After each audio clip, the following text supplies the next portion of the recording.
Welcome to the SMB Community Podcast with hosts Amy Babinchek, James Kernan, and Carl Polachek. Produced by Kernan Consulting and for the international MSP community. We are dedicated to making every IT professional a successful IT professional. Hey everybody, welcome back to the SMB Community Podcast. It's James Kernan with Kernan Consulting, and I've got some exciting guests today. I've got the co-founders, our friends Matt Solomon and Kevin Lancaster of the Channel Program. So, hey guys, welcome to the program. Thanks for having us on. Yeah, thank you. Cool, yep.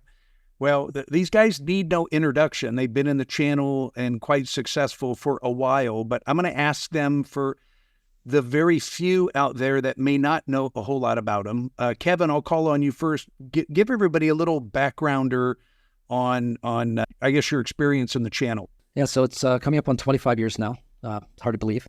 But started originally out as with an IT services company in Washington, D.C., primarily focused on the FedGov space, state and local, and scaled that. And that was a great organization along the way. Spun out a technology platform called ID Agent, and that went on to do some great things in the channel, scaled to a couple thousand MSP partners. Sold that to Kaseya. Stayed at Kaseya for a couple of years. I ran their global go-to-market. And a couple of years ago, took another step off the ledge, being the serial entrepreneur or glutton for punishment that I am, and decided to launch this new platform called Channel Program with Matt Solomon here with us. Awesome. Yeah, everybody's heard of ID Agent for sure. And Matt, I know you have a similar path because you guys partnered up back there, but why don't you share a little bit yourself? Yeah, I mean, this is actually the fourth company Kevin and I have worked on. So basically, I've just been holding on to his coattails and going along for the ride. So yeah, I mean, it's not that hard to give a background. He was the owner and founder of all those companies, but I was also working for him. So same trajectory, really. But my role, yeah, exactly. But yeah. But my role has predominantly been the person out on the road, the evangelist out there, letting everybody know about what we're building and trying to spread the word as much as possible. I've probably attended 250 events, including some of yours, James, and just really getting to know both sides of the community, the vendor and the MSP. Yep. Awesome. Well, cool. Well, thanks again for sharing and being on the program. I'm excited about what you guys are doing now, and it's very, very cool. So let's talk a little channel program right now. So give us a little history on the channel program and what services you offer. Yeah, so the idea behind this was kind of transitioning out of my role, like I say. The idea was that, MSPs in particular, they struggle with operational efficiency. And one of the major areas, major costs, right? You have your labor, but then you have your kit costs. But one of the challenges that MSPs are struggling to organize or minimum just visualize the technologies that they work with, right? And so we launched initially about maybe a year and a half ago, this tool called Navistack that allows an MSP to visualize. First step is visualize what you have going on. Mm-hmm. So, we launched with this idea that there are roughly 29 core products that an MSP would use.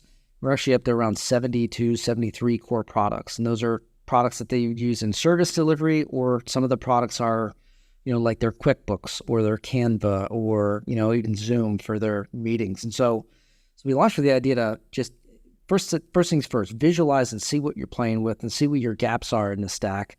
And then the next iteration of that was to help them start to manage more effectively their contracts. So their start dates, their end dates, understand what their overall kit cost is, because most MSPs, as they're maturing, they realize they have to start getting a grasp on start dates, end dates, what their overall expense is, how that impacts their EBITDA, and particularly if they're starting to think about these growth strategies or being acquired or seeking investment, they got to get on top of this stuff. And so we've been leaning really heavily into that area over the last, say, 6 months and helping bring that level of efficiency to the market.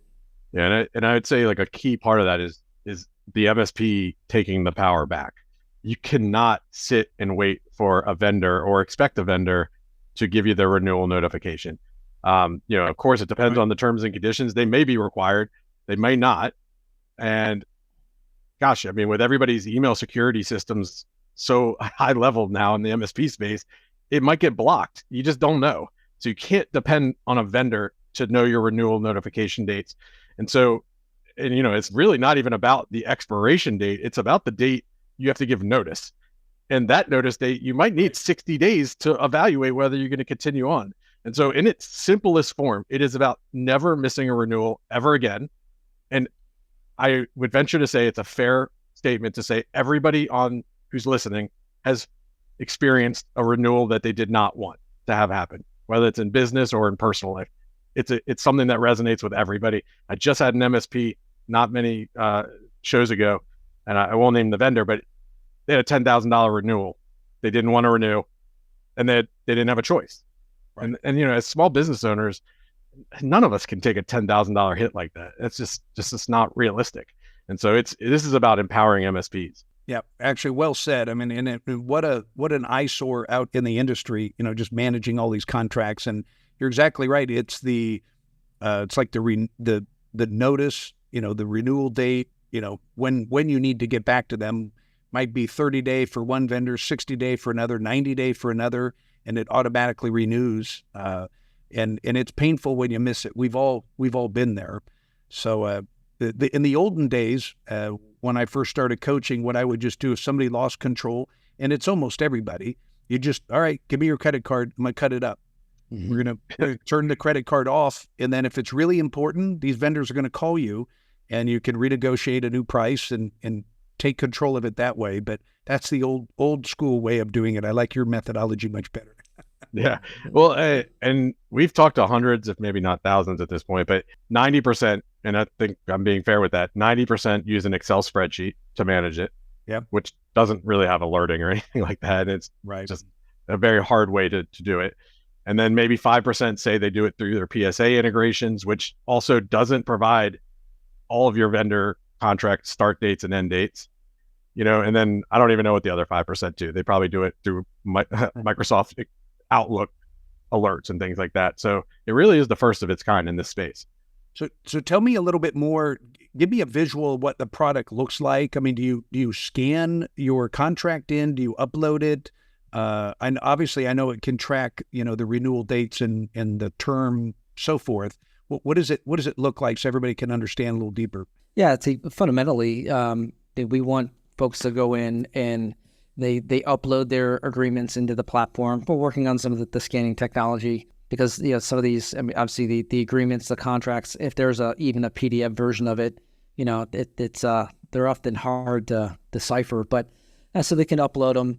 But it really, you can go as deep, as wide as you want with how much data you want to put in there. So contract start date, end date, price, the billing terms, the billing type, whether it's per user, per endpoint, what have you, or if it's fixed fee. But for most, we're just saying, look, start with the basics, right? Just get the start date, end date, and your cost in there. Like those three basic things are what every MSP needs to know, or just to have an understanding of what their monthly cost is. So you can start very simply, just with those three points of data.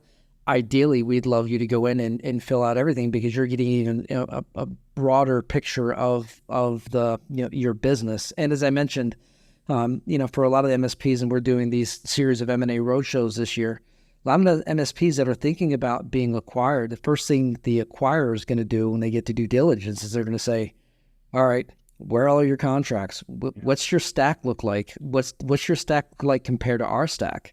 Yep, yeah, and that's something that we actually really neat feature that we built into here. So we have some of the larger MSPs that are acquiring a dozen, 24 MSPs. They're now using it to normalize the acquisitions that they've made, but then they're also saying, hey, we're interested in having a conversation with you. Maybe you signed an LOI and we're going to due diligence. You need to use this tool because you're going to make our due diligence that much easier. And so we started out with the idea of let's help the baseline, create that operational efficiency. Let's help MSPs mature, but then, it's accelerated all the way to the top of the M&A food chain. And now they're looking at it downward saying, this is a great tool to help us make better decisions on which MSPs to acquire. Yeah. Yeah. That's awesome. And everybody just think about all the NDAs you've ever signed in your lifetime, a gazillion. we're all day. So yeah. Well, and one other piece I'll mention, what the great thing is, we've already had 1,600 MSPs fill out their Navistack. So any of those MSPs, Navistack talks to my IT spend. It's all part of the same platform. It's essentially the same tool together. And so it already knows you have contracts with the 20, 30 vendors you put into Navistack. So it's going to prompt you. So, I mean, it's simplifying, it's making it super easy. And by the time this podcast is out there in the public, we'll have already had the ability we'll have launched the ability to do a bulk upload through an Excel spreadsheet. Because again, we know the MSPs have it in Excel. Right. So why not make it super easy for them to finally put this and again take back control of it? Yeah, that's a great feature. Yeah, we have integrations, in the not too distant future. But I gotta tell you, I mean, and James, you've probably seen this. Each one of these PSAs, starting with the PSAs, they are just an absolute hot mess. And again, we'd like to see the world where every MSP is just ridiculously organized and on top of their game. But just looking at products and how MSPs are trying to integrate quoting in the PSA, and some of the PSAs have quoting and some of them have agreements and contracts. It's a mess. And I feel for the MSPs, because a lot of these legacy technologies, even some of the newer technologies, they weren't necessarily architected with this outcome in mind, right? It was more about, all right, you need to track assets, or you need to track customers. So what we try to do is start with that end state in mind. What is the ultimate desired outcome for an MSP and its operational efficiency? So it's trying to work backward and just have this type of impact across the entire industry, if you will. Okay. All right. Good point. Yeah. So you brought up my IT spend. So let's talk about that. My IT spend. Sure. Yeah. I mean, so the my IT spend, I mean, we talked about the internal component of it. Right. So that's the MSP managing their contracts and subscriptions. But a byproduct of that from our early adopters is they said to us, hey, can we offer this to our customers? And we were like, okay. Yeah. I mean, that was not our original thought. And then, we architected it pretty quickly because of the response. And so what we've rolled out is a my IT spend for customers. So the idea, I mean, here's the thing. Again, you go back to almost every small business sucks at managing contracts and subscriptions. Right. So what's beautiful about this is you as an MSP are hitting a massive pain point for almost every customer you're going to talk to and every prospect you're going to talk to that related to contracts and subscriptions that they're managing. And what's really neat about the way we've done the licensing is we've gone out, at least for our early adopters, and we've said, we're going to come out with a flat rate, unlimited licensing for our early adopters, so that one, you can control how you do this through your customers, whether you want to roll it out completely free and just, and Kevin will get into kind of the data conversation with it, but you're obviously unveiling incredible data, shadow IT that you may not know about, right? New opportunities and new conversations, whether you're offering VCIO conversations or you're having QBR, this gives you a completely new talk track to have with your customers and to differentiate yourself from other MSPs, especially the early adopters. Because of the unlimited licensing, which is very similar to what we did with ID Agent, you now can offer this to prospects. So I'll give you two examples, James, that I think an MSP could deliver on immediately from a prospect lead gen perspective. Do a webinar, and I literally just I produced the template today. So I already have a done for you webinar. Nice. Where an MSP could do a webinar on maturing your business operations as a small business. And the hook is, if you attend, we'll give you a 1-year subscription to my IT spend. And imagine a prospect of yours, James, filling out their tech spend and having access to that data, the amount of conversations you can now have with them. Right. I mean, it's kind of unprecedented, really. The other piece I thought about, and I've had conversations over the last 48 hours, was, reach out to your local chamber of commerce, or they're always, what different chambers, BNI, I think the different organizations, they're always looking for how to add value to their small business members. Right.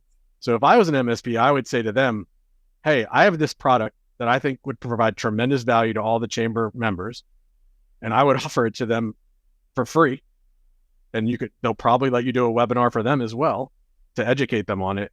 And it's a win-win. The chamber wins because they get more benefits to their members. And of course the MSP wins if anybody fills it out. And so it to me, the possibilities, the limits are just the limits of an MSP's creativity and our creativity to come up with new ideas on how to do it. Yeah. No, I love it. One of the single biggest challenges MSPs have across the board year over year is getting more first-time appointments.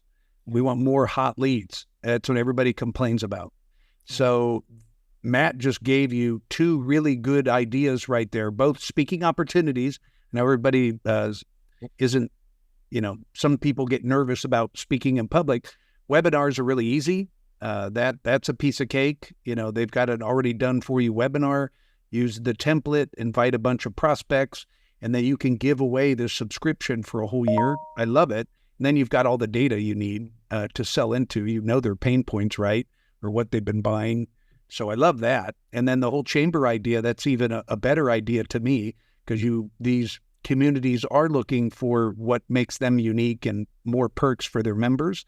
So that's another great idea as well, to use that and then leverage everybody there. So is there a limit of how many of these people could give away? Is it 5 per event or 20? Not for the early adapters. So that's why, and I'm telling you, it's exactly the playbook we ran with ID Agent, because you hear MSPs, you feel their pain. I think it is a very hard industry, what MSPs have to do and how many vendors they have to manage, how many customers, all of it. Yeah, right. And so we've always just took it through a lens of, God, how do we just make this easier?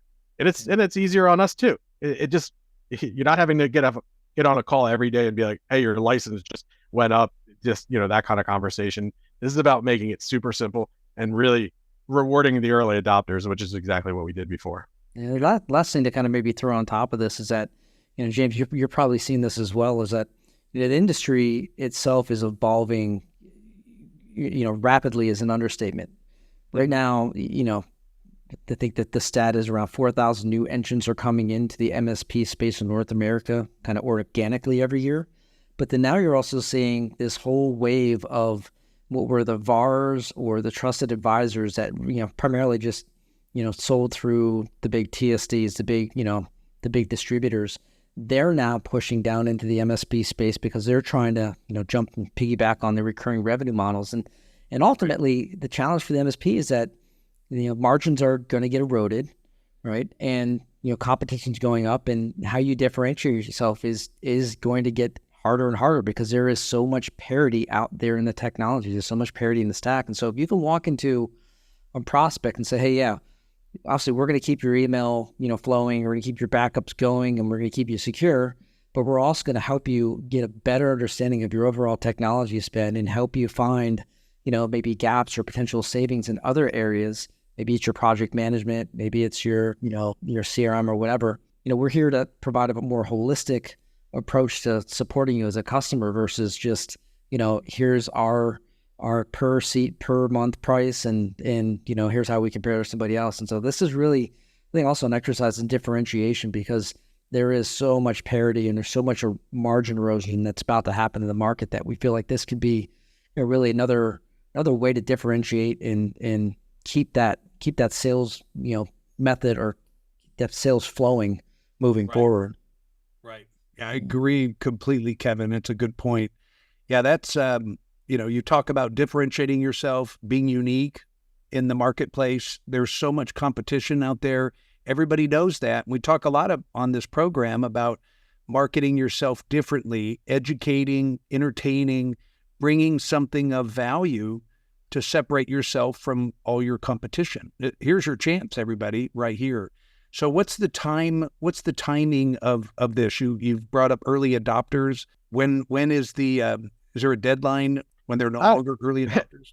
I don't think we've set an official deadline, but man, if I go by historical time with Kevin, you never know when it's going to happen, and you want to make sure you're in front of that curve. I can tell you that. Now.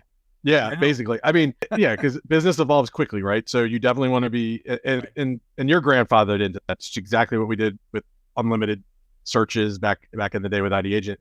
But James, you really hammered home the differentiation piece, and I'll go back to our earliest days of ID Agent. 70% of MSPs basically got on board with ID Agent when we would do demos with them. But that means 30% waited because they either didn't get that dark web monitoring was going to be a thing in the channel, or for some other reason, but they waited till it got commoditized. And so they missed that 2-year window where dark web monitoring was such a differentiator for MSPs. I mean, I could write 10 books on the success stories that I heard on the road. I mean, it was unbelievable. And that's what I believe at my core we have with this again. And they don't come around that often in the MSP space where you could have a differentiating product. And so for the MSPs who get it and come on now, they're going to have that runway. And that's the time period is you want to get ahead of the curve. And again, and differentiating products like this just don't come around that often. Yeah. Yep, I agree. So how can our listeners, how can they engage with you? Who do they reach out to? What do they have to do to connect with you guys and find out more? Sure. I mean, just really channelprogram.com. There's a headline banner right as you get in there that you can click and you can request a demo. You can immediately get started filling out your Navistack. That's a free tool. So that's a 1-minute login type of situation. But yeah, all of it's right there available at channelprogram.com. Okay. All right. We're gonna drop the website in the show notes for everybody. So don't panic, but click the website. And then it sounds like you can just register right there, or just sign up for a demo if you want to learn more and talk to their team. So guys, hey, thanks for being on today. Thank you for what you're doing to the channel. Your, things like tools like this differentiate these MSPs and make them better, and will help them bring value to the end user customer. And Matt, I was really excited about what you said about driving net new leads. We all want net new logos, right? We want more first-time appointments. So I love the lead gen idea on those 2 ideas. So thanks for sharing those. Yeah. Well, Kevin came up with the lead gen idea, so I'll have to give him credit publicly. All right. Virtual high five. You yeah. Virtual high fives. Yeah. All right, guys. Hey, thanks for being on the program. We'll catch up with you next time. All right. Thanks, James.